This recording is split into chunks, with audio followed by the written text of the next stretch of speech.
कभी सोचा है कि हमारे शरीर को बिल्कुल ठीक ठीक कैसे पता चलता है कि कब बढ़ना है, कब जागना है या फिर किसी खतरे के समय कैसे रिएक्ट करना है? ज्यादातर लोगों को लगता है कि ये सारा काम दिमाग का है, जो नसों के जरिए जैसे बिजली के तारों से सिग्नल भेजता है। लेकिन एक और सिस्टम है जो पर्दे के पीछे बिल्कुल चुपचाप अपना काम करता रहता है।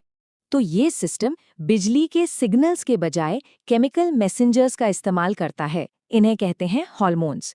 इसको ऐसे सोचिए जैसे ये हमारे शरीर का अपना पर्सनल वायरलेस नेटवर्क हो, एक ऐसा रिमोट कंट्रोल जो हमारे पूरे सिस्टम को दूर से ही चलाता है।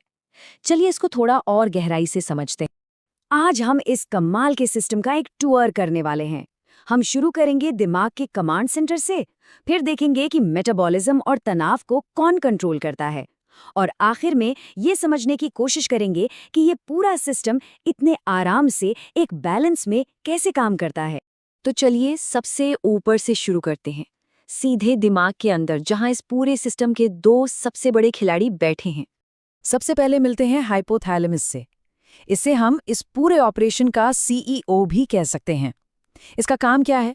ये लगातार हमारे खून को मॉनिटर करता रहता है, चेक करता है बॉडी का टेम्परेचर ठीक है, भूख तो नहीं लगी, कोई तनाव का सिग्नल तो नहीं है, और इन्हीं सब चीजों के आधार पर यह फैसला लेता है कि शरीर को अब क्या करना है।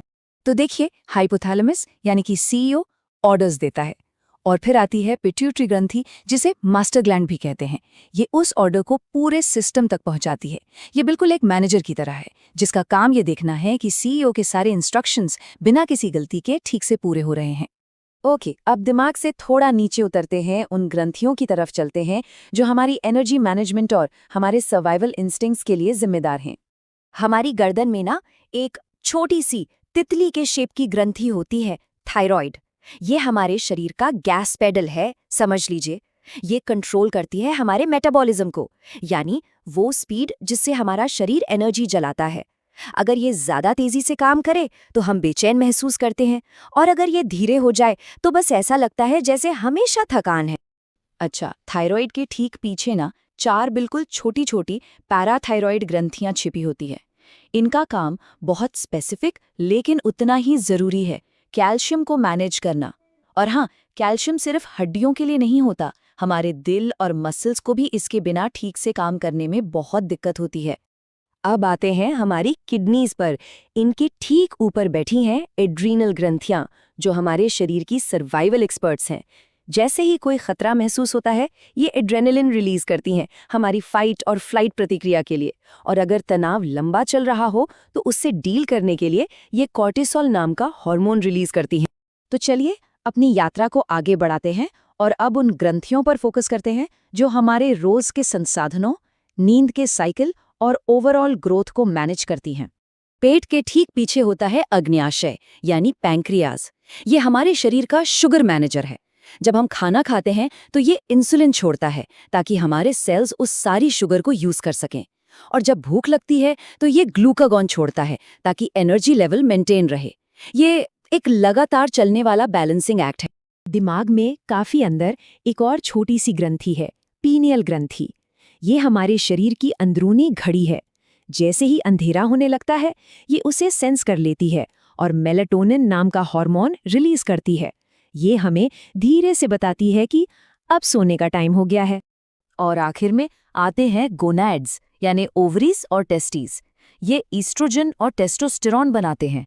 लेकिन सुनिए, इनका काम सिर्फ प्रजनन तक ही सीमित नहीं है, बिल्कुल नहीं। ये हार्मोन्स हमारी हड्डियों की डेंसिटी, मसल मास और यहाँ तक कि हमारे मूड पर भी बहुत गहरा असर डालते हैं।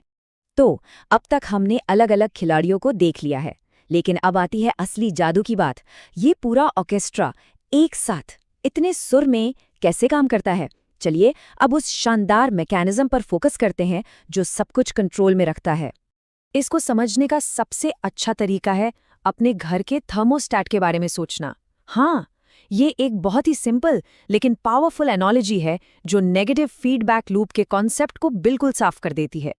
तो ये काम कैसे करता है? सोच लीजिए कि किसी एक हार्मोन का लेवल बहुत ज्यादा हो गया। हमारा सीईओ यानी हाइपोथैलेमस इस बदलाव को फौरन पकड़ लेता है।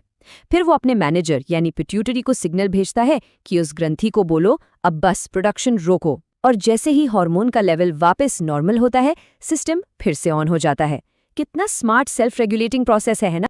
इस पूरे बैलेंसिंग एक्ट का, इस लगातार एडजस्टमेंट का जो आखिरी मकसद है वो है होमियोस्टेसिस। ये थोड़ा टेक्निकल सा शब्द है, पर इसका मतलब बस इतना है कि शरीर के अंदर एक स्थिर बैलेंस्ड माहौल बनाए रखना, चाहे बाहर कुछ भी हो रहा हो। और ये पूरा अदृश्य नेटवर्क बस इसी एक चीज को हासिल करने के लिए काम करता है। तो खास बात क्या है? ग्रोथ से लेकर नींद तक, एनर्जी से लेकर तनाव तक, हमारा अंतःस्रावी तंत्र पर्दे के पीछे बिल्कुल चुपचाप हर पल काम करता रहता है, सिर्फ इसलिए ताकि हमारा शरीर बिल्कुल परफेक्ट बैलेंस में रहे। ये सच में शरीर का एक वायरलेस नेटवर्क है जो बिना रुके 24 घंटे काम करता है ताकि हम जिंदा और स्वस्थ रहें। तो अब सोचने वाली बात यह है कि इस पूरे अदृश्य रिमोट कंट्रोल का कौन सा हिस्सा सबसे ज्यादा हैरान करने वाला है? क्या वो गर्दन में बैठी तितली जैसी थायराइड है जो हमारी एनर्जी कंट्रोल करती है, या दिमाग का वो छोटा सा स्विच जो हमें बताता है कि अब सो जाओ?